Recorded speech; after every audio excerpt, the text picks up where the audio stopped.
ዛሬውኑ ተረክበው ስራ የሚጀምሩበት 100% የተጠናቀቁ የንግድ ሱቆችና ዘመናዊ መኖሪያዎች በመሆን ሪል ስቴት ጎልደን ቪሌጅ ሳይት ላይ ቀርበዋል። የንግድ ሱቆች ከ20 ካሬ ጀምሮ፣ መኖሪያ ቤቶች ባለ 1፣ ባለ 2 እና ባለ 3 መኝታ ቤቶች ከ80 እስከ 194 ካሬ ድረስ ከመሆን ሪል ስቴት። በተጨማሪም ለውድ ደንበኞቻችን በ10 ዓመት እየኖሩ የሚከፍሉት 50% ከወለድ ነጻ የባንክ ብድር ማመቻቸታችንን ስንገልጽ በታላቅ ደስታ ነው። እንዲሁም 8% ቅድሚያ ክፍያ ለሚከፍሉ ደንበኞች በካሬ 73900 ብር ብቻ፣ ሙሉ ክፍያ ለሚከፍሉ ደግሞ በካሬ 51730 ብር በልዩ ቅናሽ ቤቶችን አቅርበናል። የማጠቃለያ ሽያጭ ላይ ነን። አሁኑን ይደውሉ፣ ነገውኑ ቢዝነስዎን ይጀምሩ። በ0988 887676 ወይንም በ0988 887999 ሃሎ ይበሉን። ሞን ሪል ስቴት በሰላማዊ መንደር በምቾት ይኑሩ ይሎታል። ጤና ይስጥልን አድማጮች፣ ይህ አዋዜ ልዩ ላልሰማችሁ ነው። ከመረጃዎቹ ጋር አብርሃም መኳንንት ነኝ። ከ300 በላይ የአሜሪካ ወታደራዊ አውሮፕላኖች ወደ መካከለኛው ምስራቅ መሰማራታቸው ተሰማ። ጃፓን በታይዋን አቅራቢያ ሚሳኤል ታሰማራ ነው ተባለ። ይህ ውሳኔ በጃፓንና በቻይና መካከል እየተካረረ የመጣውን የፖለቲካና የደህንነት ፍጥጫ ማሳያ ሆኗልም ተብሏል። ሞስኮ እንግሊዝና ፈረንሳይ ለዩክሬን የኒውክሌር መሳሪያ ሊያስታጥቁ ነው ስትል ክስ አሰማች። በአሜሪካ የኃይል እርምጃ ስጋት ሳቢያ 8 ሀገራት ዜጎቻቸውን ከኢራን እንዲወጡ አሳስበዋል። ሁሉንም ጉዳዮች በዝርዝር እናስደምጣችኋለን። አብራችሁን ቆዩ። ጃፓን በታይዋን አቅራቢያ ሚሳኤል ልታሰማራ ነው ተባለ። የጃፓን መንግስት በታይዋን አቅራቢያ በሚገኘው ዩናጉኒ ደሴት ላይ ከምድር ወደ አየር የሚወነጨፉ ሚሳኤሎችን ለማስፈር ወስኗል ተብሏል። ይህ ውሳኔ በጃፓንና በቻይና መካከል እየተካረረ የመጣውን የፖለቲካና የደህንነት ፍጥጫ ማሳያም ሆኗል። ጃፓን ይህንን እቅድ በ2022 ይፋ ብታደርገውም አሁን ግን በ2031 ተግባራዊ እንደሚሆን የጊዜ ሰሌዳ አስቀምጣለች ተብሏል። ዩናጉኒ ደሴት ከታይዋን የባህር ዳርቻ በ11 ኪሎ ሜትር ርቀት ላይ ብቻ የምትገኝ ሲሆን በግልጽ የአየር ሁኔታ ታይዋንን መመልከት የሚያስችል ቅርበትም አላት። በደሴቲቱ የሚሰፍሩት ሚሳኤሎች መካከለኛ ርቀት ላይ የሚበሩ ሲሆን የጠላት የጦር አውሮፕላኖችንና የሚመጡ ሚሳኤሎችን የመከላከል አቅምም አላቸው ተብሏል። የጃፓኗ ጠቅላይ ሚኒስትር በታይዋን ላይ የሚደርስ ጥቃት በጃፓን ደህንነት ላይ ቀጥተኛ ስጋት እንደሚፈጥርና ጃፓን የራሷን የመከላከል ኃይል እንደምታንቀሳቅስ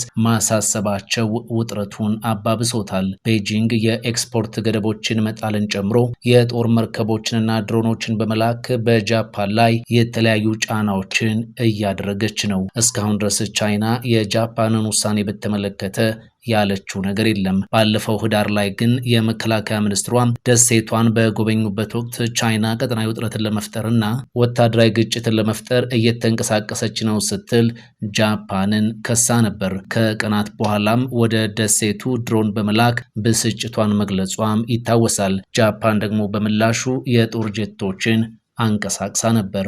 ሞስኮ እንግሊዝና ፈረንሳይ ለዩክሬን የኒውክሌር መሳሪያ ሊያስታጥቁ ነው ስትል ክስ አሰማች። የሩሲያ የተባበሩት መንግስታት ድርጅት አምባሳደር ማክሰኞ ዕለት ባደረጉት ንግግር እንግሊዝና ፈረንሳይ የኒውክሌር መሳሪያ ወይም ቆሻሻ ቦምብ ለዩክሬን ለመስጠት እያቀዱ ነው በማለት ከሰዋል። አምባሳደሩ የአውሮፓ ሀገራት ለሰላም ከመስራት ይልቅ ጦርነቱን እያራዘሙ ነው በማለት መክሰሳቸውን አናዶሉ ዘግበዋል። በተመድ የጸጥታው ምክር ቤት በዩክሬን ጉዳይ ላይ በተደረገው ስብሰባ ላይ ንግግር ያደረጉት አምባሳደሩ የሩሲያ የሀገር ውስጥ መረጃ አገልግሎት ባወጣው ልዩ ዘገባ ላይ በመመስረትም ይህንን ክስ እንዳቀረቡ ተናግሯል። የሩሲያ የሀገር ውስጥ መረጃ አገልግሎት የለንደንና የፓሪስ እቅድን በተመለከተ ባወጣው ልዩ ዘገባም በእቅዱ ለኪቭ የኒውክሌር መሳሪያዎችን ለማስታጠቅ አቅደዋል ብሏል። አምባሳደሩ እየተነጋገርን ያለነው በድብቅ ለዩክሬን ስለሚተላለፉ የአውሮፓ መሳሪያዎች ነውም ብለዋል። እንዲህ አይነቱ እቅድ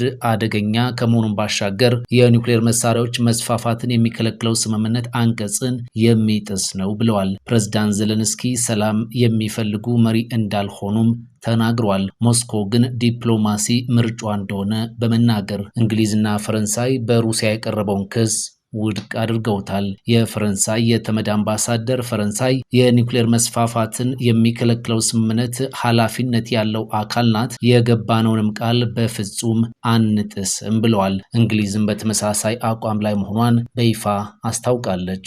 ከ300 በላይ የአሜሪካ ወታደራዊ አውሮፕላኖች ወደ መካከለኛው ምስራቅ መሰማራታቸው ተነገረ። በሌላ በኩል ፕሬዝዳንት ትራምፕ ኢራን የኒውክሌር መሳሪያ እንድትታጠቅ አልፈቅድም ማለታቸውም ተሰምቷል። በአሜሪካና በኢራን መካከል ያለው ውጥረት እየተባባሰ በመጣበት ወቅት ነው ከ300 በላይ የሆኑ ወታደራዊ አውሮፕላኖች ወደ መካከለኛው ምስራቅ መጠጋታቸው የተነገረው። እነዚህ ወታደራዊ አውሮፕላኖች በኳታር፣ በዮርዳኖስ፣ በሳውዲ እንዲሁም በሁለቱ የአሜሪካ የጦር መርከቦች ያሉትንም ያካተተ ነው ተብሏል። ከጥር ወር መጀመሪያ ጀምሮ ይህንን የአየር ኃይል ለመገንባት ወደ አሜሪካ ማዕከላዊ እዝ ሴንትኮም ወደ 270 የሚጠጉ የሎጂስቲክስ በረራዎች እንደተካሄዱም ተነግሯል። ከዚህ በተጨማሪ የፓትሮይት እና የታድ ሚሳኤል መከላከያ ስርዓቶች ወደ አካባቢው እንደተላኩም ታውቋል። በአሁኑ ወቅት 75 የሚጠጉ የነዳጅ ማደያና ስልታዊ ማጓጓዣ አውሮፕላኖች በአካባቢው ላይ ይገኛሉም ተብሏል። ባለፈው ሰኔ ወር በተካሄደው ኦፕሬሽን ሚድናይት ሃመር ጥቅም ላይ የዋሉት የቢቱ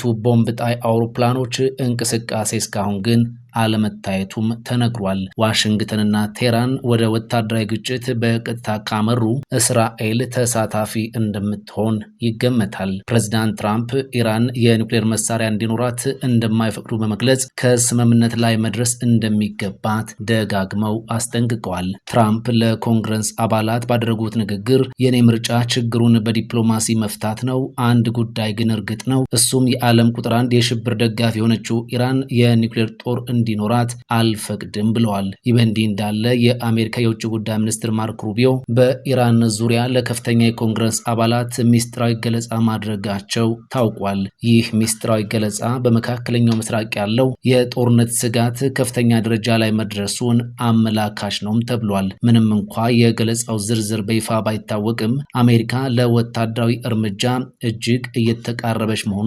አመላካሽ ነው ተብሏል።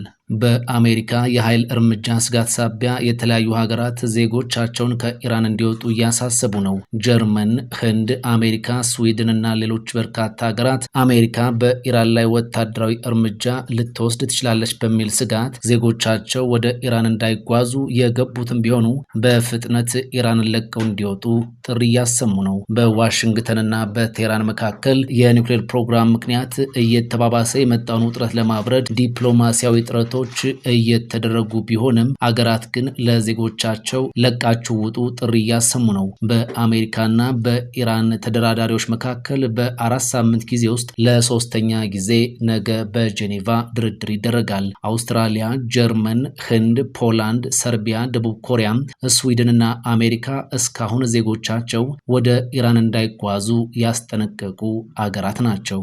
ተታለው በሩሲያ ዩክሬን ጦርነት የተሳተፉ ደቡብ አፍሪካውያን በፑቲን ፈቃድ መለቀቃቸው ተሰማ።